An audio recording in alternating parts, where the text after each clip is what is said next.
Hello, I'm going to do the editor's pick tag, as you can probably see from the title, which was created by Nova Mundi. I was inspired yesterday to do it. I saw a Sylvan's Way video and it was just really refreshing video to watch. And I thought, yeah, I like all the prompts, so I thought I'd give it a go. So the first one is an inner child healing deck, which is safe and nurturing and playful. I sort of shortened some of the prompts a little bit just because it was a lot for me to write out on a piece of paper. So I just shortened them a little bit. So this one, inner child healing, safe, nurturing and playful. So I went with the Jacoli Tarot as a pick because I actually, that's just my dog, 1 second. So I find this deck very safe and nurturing. It feels like, and playful. It feels like it reminds me of my childhood a lot and how I felt as a child. I think it's really, really pretty and really sweet and really precious. And there's definitely no other deck like it. I think it's very feminine, and it's also got a little bit of a how do I say that? I suppose I'll just get to the point, like a sexual edge to it in some cards, only in a few. But I think that as children, a lot of children, you know, they can have a little crush on someone, even though it's pretty, it can be really innocent. I remember I had 2 crushes even before I started school, but they were it's just so innocent. But you still have an interest even when you're that young, and I like that this deck also encapsulates that.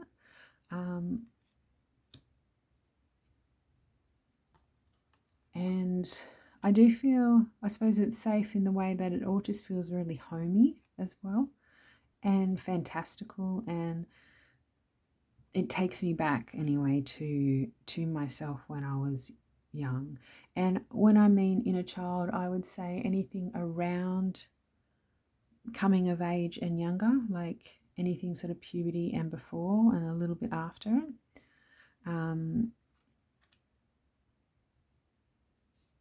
Yeah, the mood in the deck and the expressions and the feelings definitely take me back to my inner child. So yeah, I would pick the Jacoli Tarot.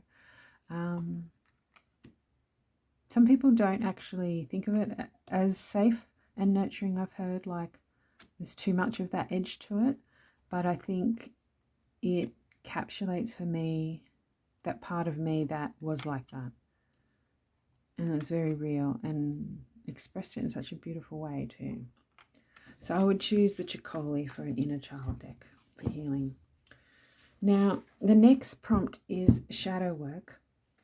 So with shadow work, it's something that can come up for me in any reading at any time with any question almost. So I went for a deck that does something a little bit extra that I haven't really experienced with another deck. This one is called the Enchanted Tarot. This version is long out of print. It was like made in the 2000s. You can still get this one fairly relatively, like I think I saw it for 80 or 90 $100. I don't know if that was US or Australian, but there's another version. This is the Lo Scarabeo version, but there's another version of this deck, and the only person I've heard talk about it was Thea Evans, and I believe it's got a new name now, and I don't remember what the name is, but it looks, from what I saw from her video, it had the same backs and the same imagery. I don't know if the guide, the little white book, is the same, and the little white book really adds to the deck. So it's on one of her, maybe I think I've seen her show it twice or so. And so if you did want to go get it, it'd be worth just looking online, trying to find out what it's actually called now, so you can just get the current version. But this deck, it with shadow work, I see it as not just the stuff that is bad about us that we don't want to look into. It's also stuff that's actually really good that we don't want to acknowledge. And that can be things like being a pushover, or being like too sweet-hearted, too soft, too gullible. Little things like that. That doesn't necessarily mean it's like this big shadow of you being kind of mean or ugly, or the aggressor or the attacker. It can also be when more vulnerable things about yourself that you want to just think, no, I'm not like that. I'm tough. I'm grown up. I'm a badass. Whatever. Shadow work can be embracing any part of yourself that you've just kicked out the door and shut down. With this deck, I feel that it's similar to a roast when I read with it. It's not. It can do other readings, so it's not specifically just like that. It can read about pretty much anything, but it can have a style where it feels like it's one of those roasts they have on, I don't know what they're called, like where it was like Mike Tyson did it, and Justin Bieber, I don't know what his name is, and Martha Stewart, and not The Rock, what's that other guy's name? I don't know, the other comedian guy, I'm not sure. But it's like a lot of comedians, they get up and they get the actual person they're roasting, and they basically just roast him in to his face or her face, and they just take turns making fun of them. And then the person who is roasted at the end gets to stand up and give back to them. And it's brutal. But with this deck, I have felt like they have been making fun of me before, and in a roasting way, they will sort of really put you in your place a bit, I think. And in all honesty, like if you think about these people who haven't been roasted, if they were roasted beforehand, like 10 years before they've done those things that they're now getting roasted about, if they came to the cards and had a look at them and could see the cards roasting them and their flaws and weaknesses and odd personality traits, if they get roasted prior by the deck, they can sort of already learn some lessons about themselves and perhaps not make some of those mistakes that have been so funny, obviously, for a roast, to be talked about, but, they can be quite humiliating and painful and things like that. And it can be something that, if you've just got brothers and sisters, they would, they'll just take you off your high horse if you're on one. And I think that's really healthy if it's done in the right way. So I wouldn't go to this deck. I have once, which was really silly, when I was not in the right frame of mind, but I just put it away straight away because I wasn't up for that sort of energy and that voice. So I put it away. But in general, if you want to have a real look at yourself in a reading where you're really open to that kind of energy, there's no deck I would recommend more than this for a good roast. And yeah, it will tell you what you're doing that is, I suppose, a bit ridiculous. Also, this deck also has some of the best age diversity I've ever seen in a deck. And also really good body diversity. Like, they actually have children, which I adore. And they have so many older people, like 30 plus. They have quite a few of the young women with really beautiful bodies, but they just have so much more too. And I love that. So many little bearded guys. And the little white book, I love the little white book. So it's obviously, you've got to know tarot. You're not going to be able to learn it from this, but it gives you a little spin-off of, sometimes they're a little on the darker side, the interpretations, which I love.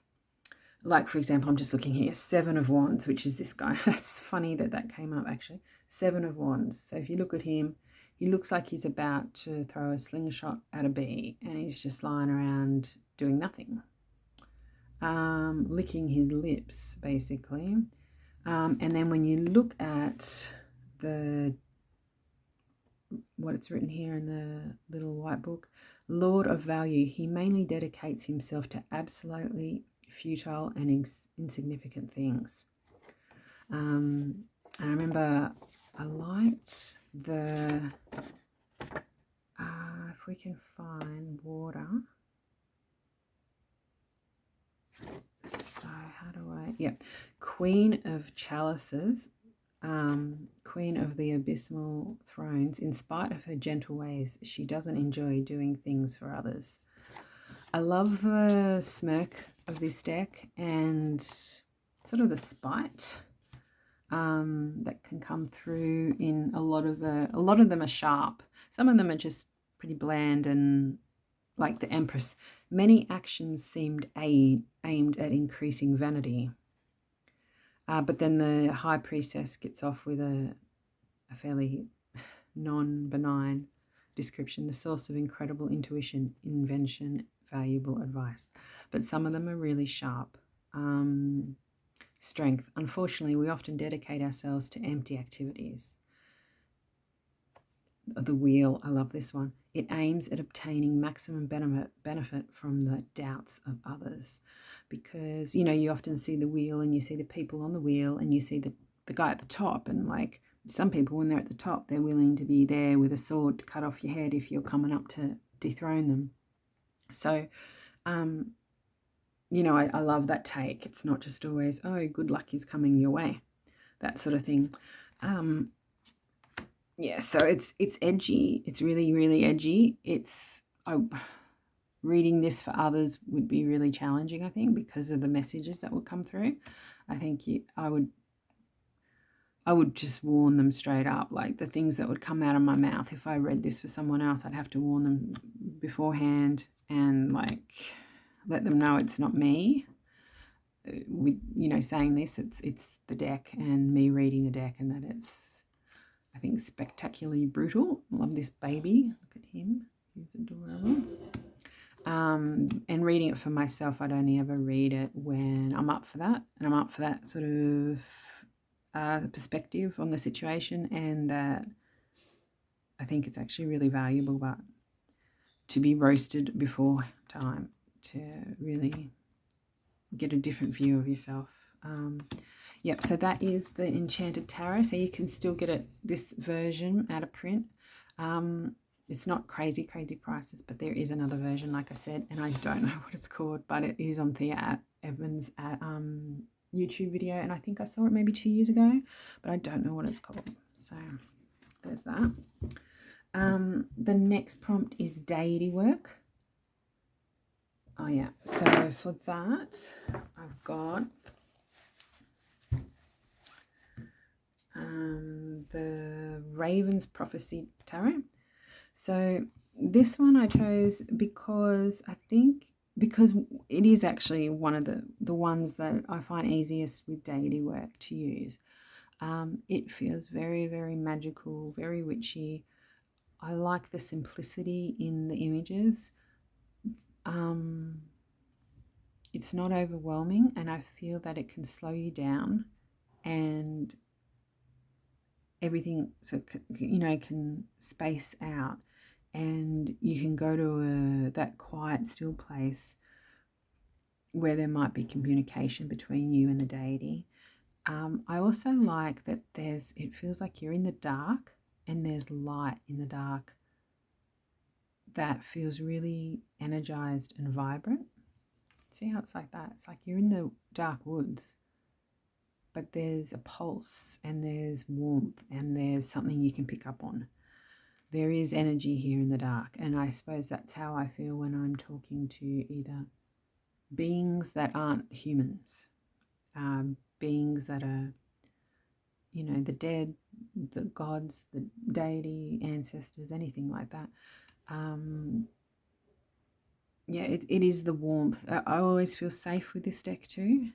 And it feels really, really open for that sort of communication. I love the orange borders. I had this deck earlier and I trimmed it like years and years ago, and I've still got that copy, but I think it looks more beautiful with the orange borders. Yeah, so this deck will just talk and talk and talk. It's beautiful. So that's Raven's Prophecy Tarot. The next prompt is Ancestor work. So for that deck, I have chosen the beautiful Dust Onyx, a melanated tarot. This deck is one of the most beautiful I have. She specifically made this deck with the help of her ancestors. And I didn't know that. I don't think. I bought it so long ago. I don't remember, but I don't think I knew that when I was first reading with it. And it feels very much like an ancestral deck from the get-go. And I just want to show you how beautiful the edges are too. They're like that matte cut copper, and the backs are beautiful. It's slightly rose petally, but it still slides. This deck feels like you're actually in the dirt with them, and the ancestors come through loud and clear. It's all collagey, and she's made like these court cards. She's cut up pictures of like one person's eyes, someone else's nose, someone else's, you know, face, and someone else's whatever, and collage them together to make you know, an image for that particular court card. And I really appreciate that. And the book, like I appreciate the effort that she went to symbolize the energy of the card. And the book, I'll show you the book. She goes even into details like with, so this is a court card. She'll go into detail with who it is that she's chosen, and even their specific astrology chart. So she'll say, you know, she'll choose with the eyes of Duke Ellington, and then she'll talk about his life, and even his sun is in Gemini with his ascendant in Scorpio and his moon in Pisces. And that stuff is important to me because I'm very much into astrology. So I know what she's saying when she's talking about a lot of this stuff. And I love just how much she's got into it for the court cards specifically. I think that's really unique and very just interesting. The book itself is just gorgeous. It's hardcover and it's glossy paper. It really feels like top quality, and the images are all color. Every normal card gets 1 page color photo and 1 page writing, but the court cards get a little more because there's just a lot more that went into it, I suppose, with breaking down the imagery. Also with this deck, I love I want to find a picture like this. Okay, so you can actually feel that, and when you move it slightly, you can see how it reflects. It's like something has been poured all over it, like wax or something, but it doesn't, you know, it's, however, whatever it is, it's really nice quality and it just looks beautiful. I love the gold color too. Gold's one of my favorite colors, and I love these dirty, grungy sort of, the way she's done this. It's just beautiful. It's a really unique collage. Like I've never seen anything like that. You can see that's a face here, and then she's got other little celebrities who mean, you know, she'll write it in the book what each one means and what it symbolizes. So it's generally based on Rider-Waite-Smith, and I would definitely recommend this for ancestral work, especially that she feels that one of the main reasons why she could put this together was from the help of her ancestors. So it really comes through really clearly. The energy of this deck is really pure as well. I find it's got really, really good energy, and really, in terms of ancestral wisdom, this is up there with, I think, the best I can think of. If you want to go to a deck for advice from, advice that's really, it comes from old voices, then this is the deck I would recommend. So a lot of them have this kind of, hopefully that comes up, where you can see the reflection. And it's really beautiful. Really unique. I love this stuff. Yeah, so that is Dust to Onyx. It is also a pricier deck. You get really good packaging, and everything's just top quality. And there is also a little mini, but it doesn't have as much detail on it as that one, so it's not as grand. And I've got that one just for like clarification. I've got the mini, so I would definitely recommend the big one with the big guidebook, because it's really worth a read. So the next prompt is divination. So for divination, this is just my experience, is that for divination I always use old Italian decks or Marseille style decks. And I do that, I think, because I imagine people back then, hundreds of years ago and things, use tarot a lot for divination, where they don't use it so much anymore these days for divination. So with a lot of the modern decks, I feel like a lot of the purpose the creator has built into it is more to do with self-development and spiritual growth, healing and things like that, where I feel like a lot of the older decks, divination was perhaps more the creator's idea and the energy of the deck. So that's just me, but I think that you can obviously use divination for anything, but for me personally, what works best is the old Italian decks, and I specifically like these pip ones. Any Marseille, any Italian deck, yeah, that's pipish. They're my picks. This one also for me is probably my best reader of all my tarot decks, so I go to this one for that sort of thing, because I think actually divination can be more tricky. So I like to go for a deck that I have the best connection with. And the name of this deck, I do not know how to pronounce it, so I'm going to show you the box.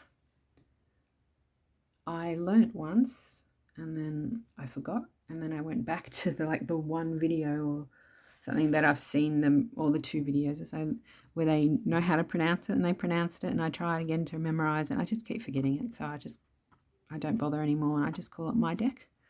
I love this card. I love everything about this deck. It's big, and it's a little bit difficult to shuffle in that it's big, but it's got that beautiful thumping paper sound that I love, and it feels beautiful to shuffle. It's so soft. I love it. Yeah.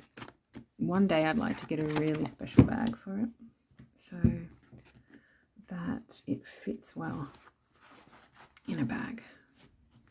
The next one is As Above, connects the reader to cosmic or spiritual realms. So for this one I chose the Dream Vision Tarot. There's a new version coming out of this. I don't know if this one's still available. This one's the mini.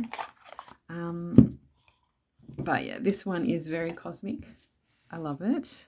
The new version, by the way, has different colours, and I like these colours, the darker ones. This one is 100% cosmic. It's Aquarius vibes through and through. Look at that. See, that's beautiful. It's beautiful.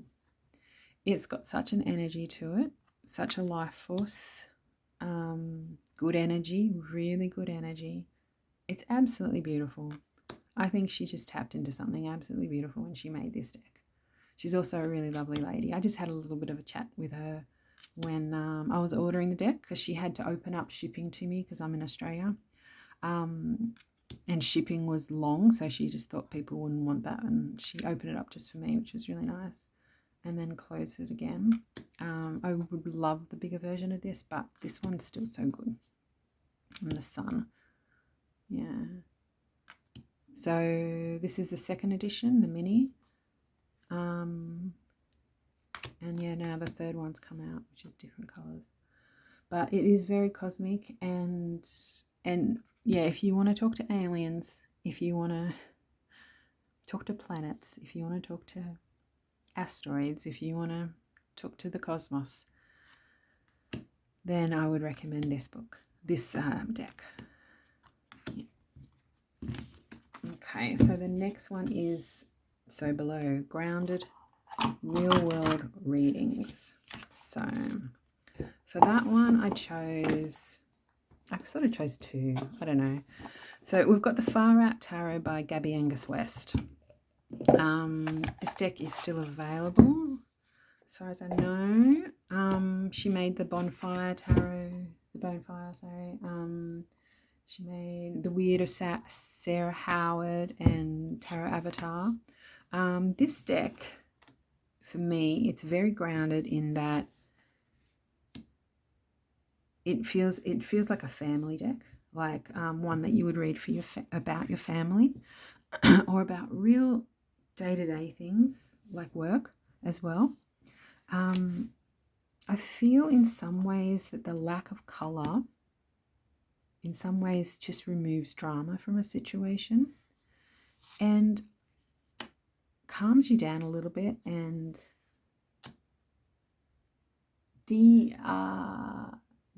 takes away any unhelpful or more intense emotions. It just feels like there's a calming feel to this deck and can help you get your shit together if you're a bit, overstimulated or something. Even though it's actually a busy deck, I just feel like it's got a calming energy for me. I think maybe because it's black and white, or I think it's also because of the creator's energy. I think she's got a really lovely vibe. I think she's a really family orientated woman, and I like that. I love her images too. I think this deck also comes across better in person than it does on screen. I actually think it looks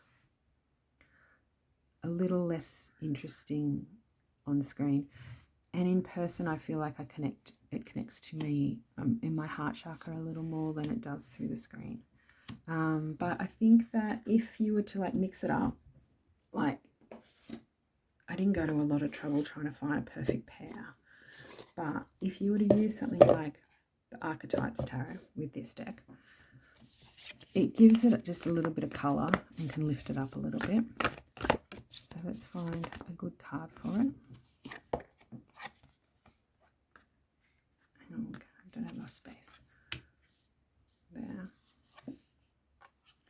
You can pick it up a bit and make it look a little more lively.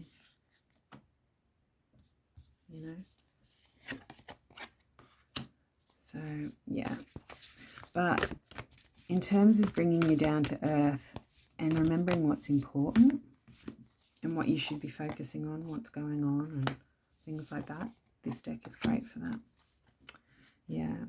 She also makes really sweet little bags. I've got 4 of her bags. Oops. And they're really cool. I don't know if she's still got them all available. But they're lovely. The cardstock too with this deck is so nice. It makes that scratchy noise. And it's a little shorter. I'll show you. It's a little shorter than a normal deck. So a standard is like that. And this is like that. So it is so easy to hold and so easy to shuffle. It's a little wider, like a standard goes out to about here. but it fits in your hand in such a nice way that it's so calming. Yeah, so a beautiful deck, and I don't think it does come through as well as it does when you see it in your own eyes on screen. The Queen of Pentacles. And if you want to see, I'll just show you. I don't know if this will make it actually look worse but I was going to show you. You can see how the art style is the same in the Bonefire. Because maybe the Bonefire looks better on camera. But yeah, it's very cool. Very cool. So yeah, that's for a grounded one. I think, yeah, really good for family. Really good for just everyday stuff. Like, I don't like my neighbour. What can I do about it? Or the guy in the mail room at work keeps delivering my mail somewhere else. What's up with that? You know, just really ordinary stuff. Another one, which is a oracle one that's grounded. I just got this one in. It's the Anatomy of Healing. This one's really pretty. It's a small deck, but it's about the body, so that's fairly that's as grounded as you can get. And it talks about lots of different body parts, and it's got some keywords too, like stomach, digesting life. So this can really bring you back to your own body, the vulva, asking for guidance. It can bring you back to your own body and also nurturing your body, listening to problems you have with your body. And, you know, sometimes the problems you have in your body are being stored up energy or reflection of bad choices you made. And, you know, you can do a lot of self-care and things like that from reflecting on a deck like this. Get going. So I find this one really grounding as well, because it brings you back to your own body. And the artwork's very cool. Core of my being, heart. So that's sweet, isn't it? Change my mind, brain. It's really interesting deck. I've only used it a couple of times now, and I really want to use it a bit more. Arteries carry the joy of life. My dog is trying to get back in, so 1 second. Yeah, so that is the Anatomy of Healing Oracle. Beautiful backs too, which look quite different from the front, I think, but still really exciting. The guidebook's lovely too, but like I said, I've only used it a few times. But skin, and it's in sections too, like this one here is outer organs, so they have different sections. It's very cool. It does remind me of Claire Goodchild's book, artwork with the Memento Mori and the, what's that one called? Oddities, what's it called? Oracle of Oddities? I'm having a brain freeze. Oracle of Oddities, I think it's called. So the next one, which is a hug deck, what I went for this one is actually a deck that feels like a friend, because one of the keywords was emotional support. So with emotional support, I often think of a friend, someone who listen to what you're saying, bounce it around with you, and make you feel better about it, like give it a different energy and pick you up and, like, I don't know, just have fun with you and move on, give you something else to think about, you know. I love this deck. It's beautiful. It also feels like in some ways I'm talking to myself when I use this deck, like I'm the friend, not someone else. Like it, yeah. Yeah, I do feel really connected to this deck in that way, that it's like myself talking back to me. And I do feel that that is, yeah, like emotionally really supportive, and it always gives me a way through. And I think that's really supportive in the way that when you get a solution, when you find the way through and you find other, like it kind of makes you feel like, you know, you're not stuck. There's a way out. It's got a lot of really nice energy. it's affordable to mass market. Really pretty.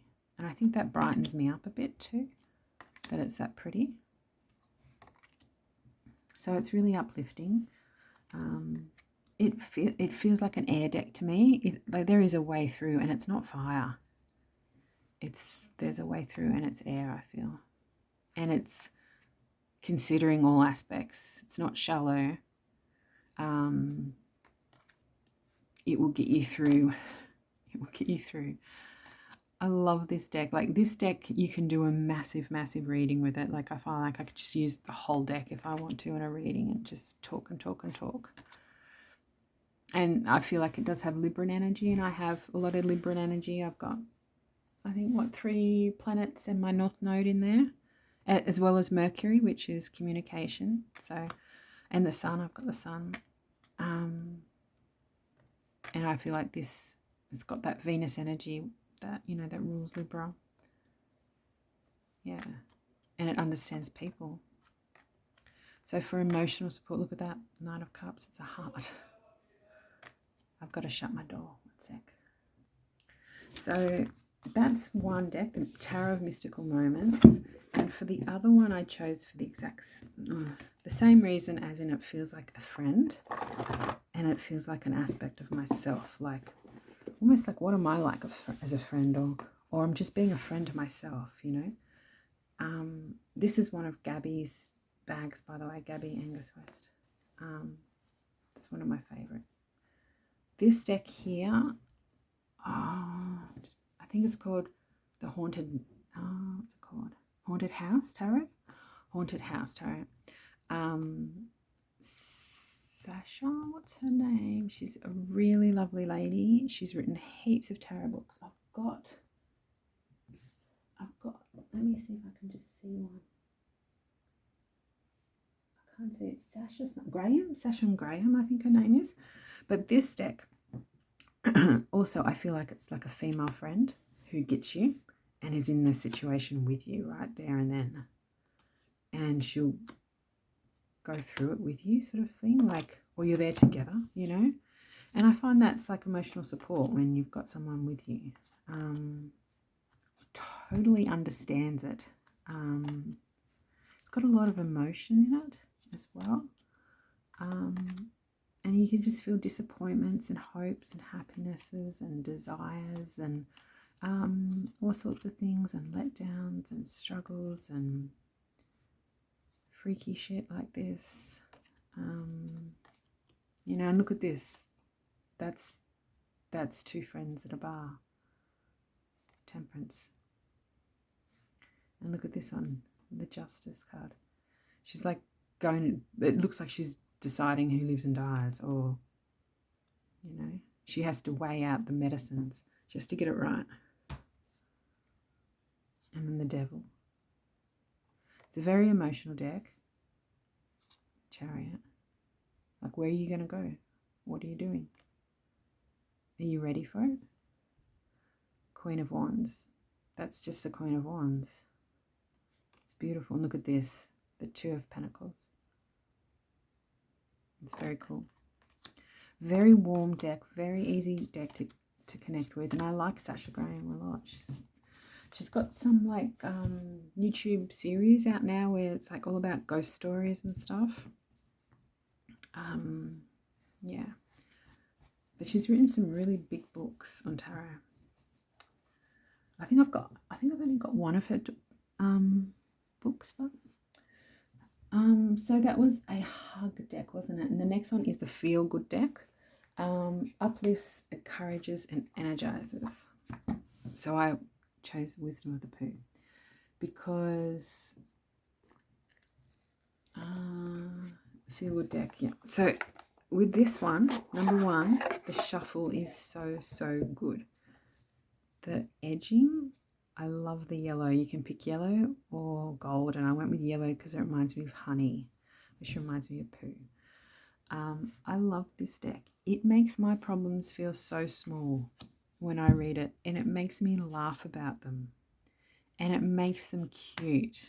It's like, you know, when I'm with my kids and we laugh about our problems, that's what it feels like when you when you face them, and when you're really talking about the problems and you like have a giggle about it and you sort of exaggerate them and own up to them and that sort of thing. It's just, it makes them so light and so small, and I love that, and it just diffuses any sort of yucky energy.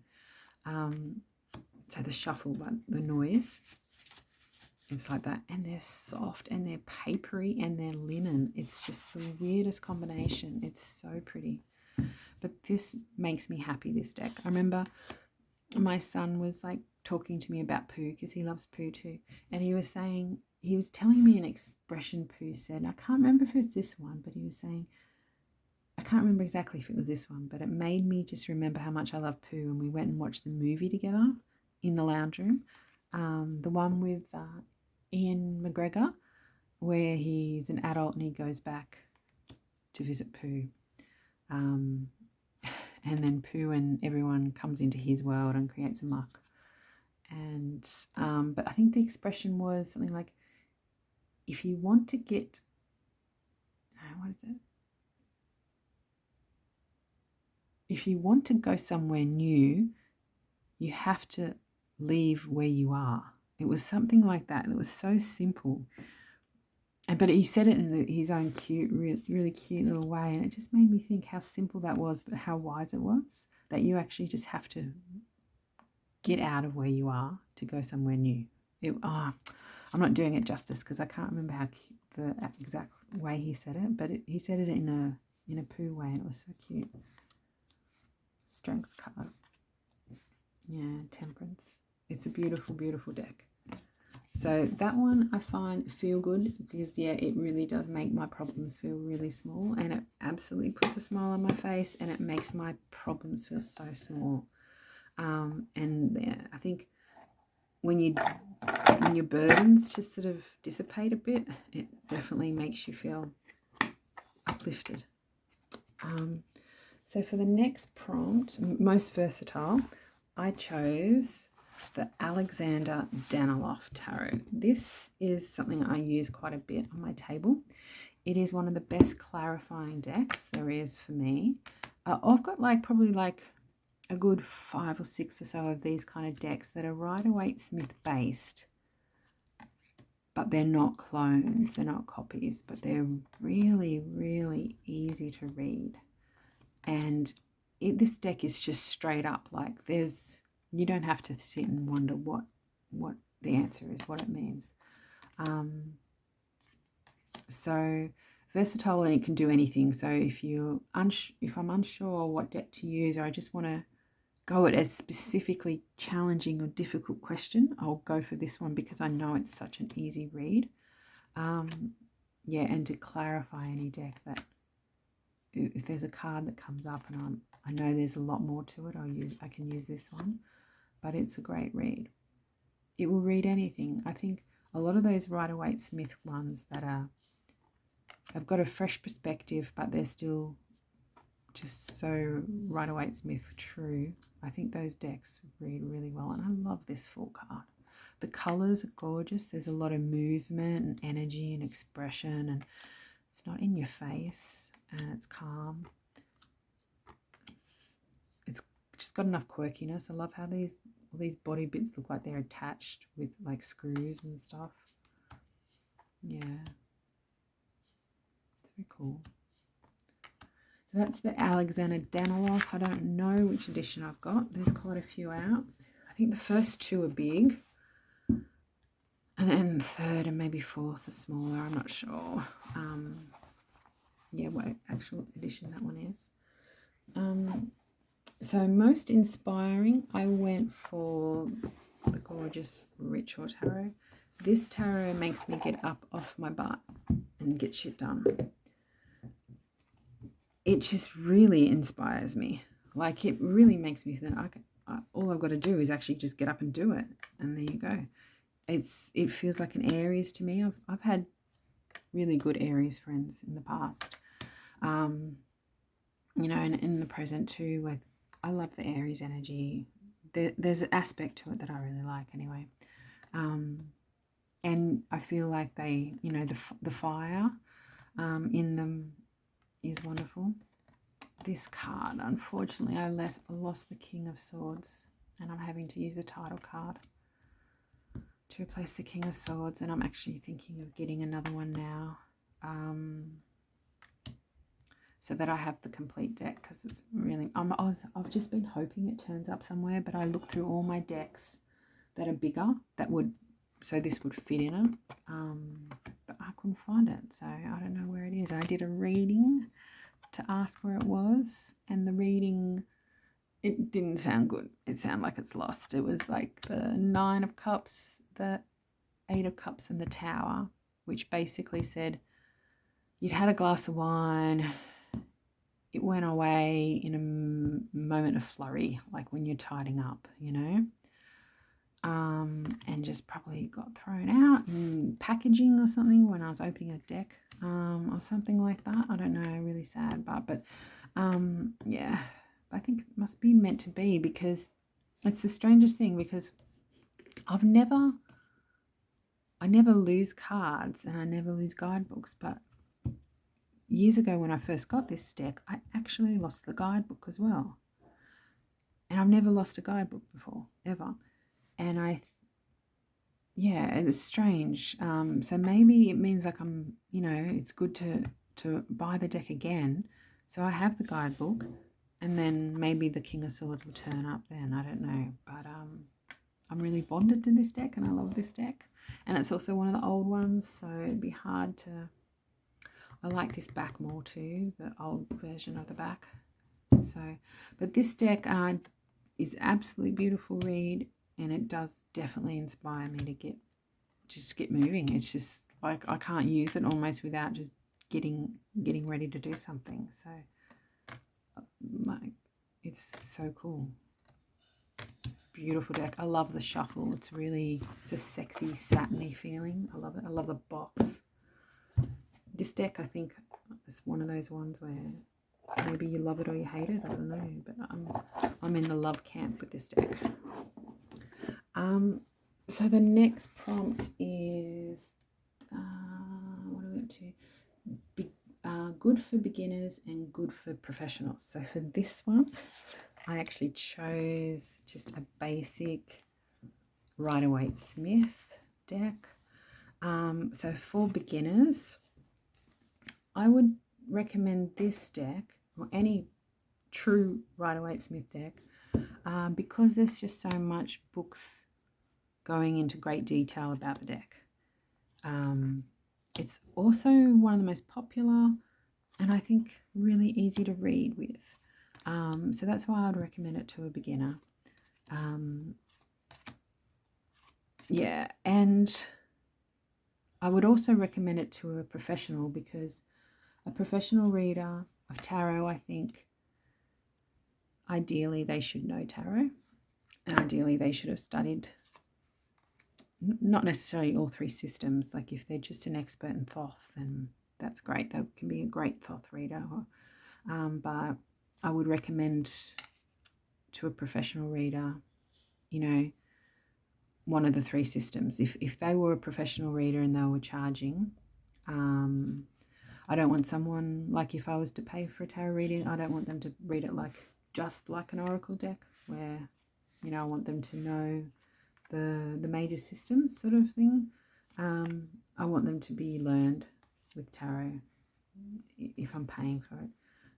That would be my ideal. So I would recommend, because there are some professional readers that read it like an oracle deck. So that's what I would recommend for a professional reader, is to study tarot. I love this card. Yeah, so that's what I would recommend. But also, just to go back to the for the beginners, I would also recommend a deck that has a really good guidebook that comes with it, so that, you know, they have the guidebook to start with. So for that, I would recommend one of 2. So Claire Goodchild's Antique Anatomy deck. The guidebook that comes with it is really short and sweet, colourful, lovely, nice layout. so not over the top, really easy to use if you're just, you're a beginner and you don't know, and there's just enough information to get you started, and it's not overwhelming. It's got some stuff about spreads and how to use the cards and all the basics. So I think this is a really good place to start. Also, the imagery is fun and I'd say fairly non-confrontational. This is like the indie version, but the mass market's pretty much the same. The mass market's just got these backs, but almost the same. Yeah, so it's like that. And I would recommend this as a great place to start because of the guidebook is lovely. It all comes together. It's mass market. It's cheap, and it's fun. If one of the most important things is do you feel called to it, and do you like the artwork? But if the person wanted a media guidebook that went with it, not just something so simple, I would recommend Tarot of Vampires by Ian Daniels. This guidebook is media, and it's more advanced, and so it depends on the person's style. If they're happy to pull 3 cards and read the information on those 3 cards, that's more media, to get a deeper reading. If that's more their style, they'd rather something more media, because sometimes when you read a really short description on the card, it doesn't do it justice with what you're trying to, what the reading is all about. So sometimes you need something with a bit more substance. So I think both ways are great to start with. The Phantasmagoria is a really good guidebook that comes with a deck. And the deck itself is really lovely with great imagery. So it would depend on their taste and style. I would ask them what they like, probably, and recommend based on them specifically. But just in general, these 2 decks I think are great to start with, or just a Rider-Waite-Smith or a Thoth or a Marseille. I would say the Thoth books, but it's harder to find a beginner Thoth book that's easy to understand. So that's why I would go with Rider-Waite-Smith or the Marseille ones. Yeah. But I think a little deck set that comes with a guidebook is a really good way to start. And I would probably go with a Claire Goodchild one, something that's not too overwhelming to start with. But it would depend on the person. So for the next prompt, we've got Witchy Vibes, and I've chosen another Claire Goodchild deck. I've gone with the Memento Mori deck, which is a Lenormand and Oracle. This one's just like a whole bunch of Patreon cards and expansion packs with it. They're the ones.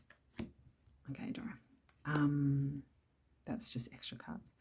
So why I think this one would be good for people with witchy aesthetics is that it just breaks down so many of the things that witches use in their spell work, in their altar work, things around the home and in the garden and in the night sky that we can use, for spell work and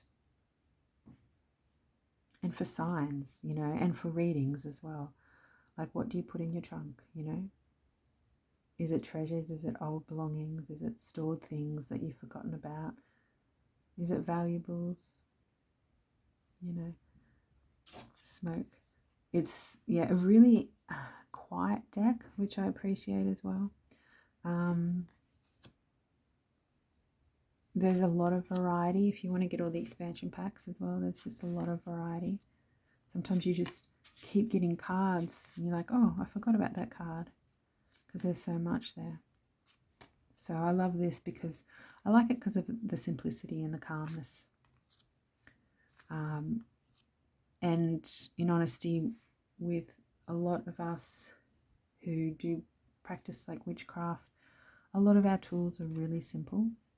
They're not always bought, things you buy on Etsy. They're just like, I grew up on farms, so animals, like dead bodies, were always in the paddocks, like a dead rabbit or, fox or anything. Horses' shoes, mortar and pestle, mining pick. So I always think first and foremost with witches is that their tools are things around the house and in the garden, and things they've found and things they have already. You can always obviously buy things like crystals and specific things, but I like the simplicity of this deck because I think it symbolizes the purity of what can go into our witchcraft and our spell work. Scissors, for example. Yeah. So that is the Memento Mori with some expansions. The next deck is Astrology work. And I think my favorite one that I've got in terms of real depth, this is another Gabby bag. I think my favorite is, oh no, now I'm blanking on the name of it. Radiant Sun. This is the first edition. The current edition's almost the same. I think it's just more orange backs and I think thinner cardstock. But yeah, this is mass market as well. And it comes with the book. The book is so good. But it basically is the main planets in each sign and what that can mean. So this is Mars in Scorpio.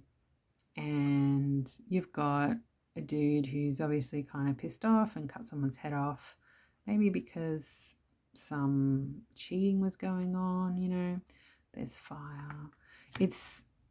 The artwork is really, really cool too. This, you know, you don't always get a lot of decks sometimes that are put so much work into it.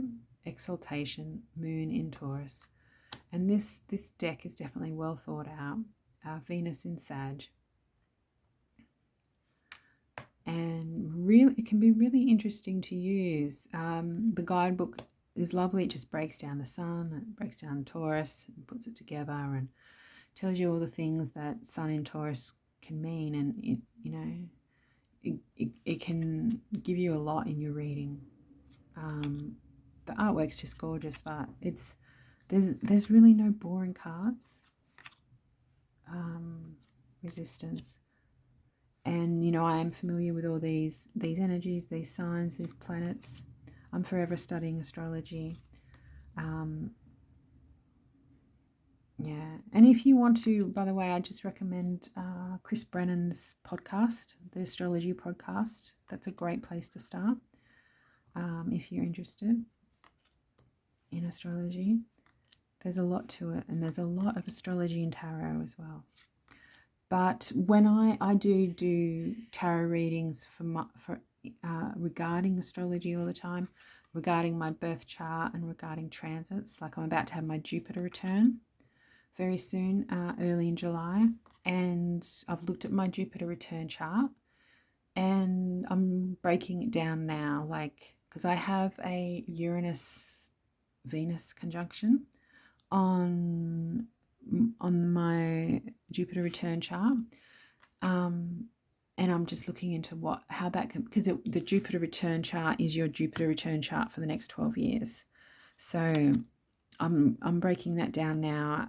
What could that mean? What could that bring up? What kind of energies can that bring into my life for the next 12 years?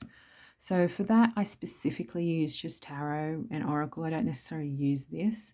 This is because it's already specific. It's already Mars, you know, it's already those, you know, it's too specific. But yeah, so for when I'm breaking down my own charts, I'll just use tarot or just oracle, not necessarily like this.